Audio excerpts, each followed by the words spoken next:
એક રાષ્ટ્ર એક ચૂંટણીના ખ્યાલને જનસમર્થન આપવા સુરતમાં ઐતિહાસિક કાર્યક્રમ યોજાયો હતો। ફોસ્ટા, એચજીસીસીઆઈ અને એસજીટીપીએના સંયુક્ત આશ્રય હેઠળ યોજાયેલી વિશાળ વાહન રેલી અને જાહેર સભામાં કાપડ વેપારીઓએ એક જૂથ બની રાષ્ટ્રહિતમાં પોતાનો અવાજ ઉઠાવ્યો હતો। સુરતના વિવિધ કાપડ બજારોના વેપારીઓએ શુક્રવાર 16 જાન્યુઆરી 2026ના રોજ યોજાયેલા આ કાર્યક્રમમાં ઉત્સાહપૂર્વક ભાગ લીધો હતો।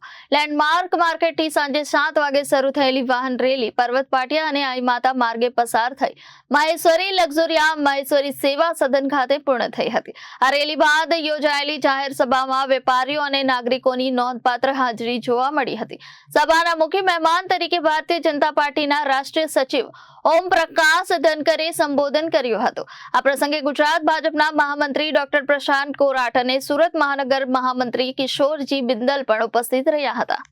વિવેક સિંહ, જનાદેશ ન્યૂઝ।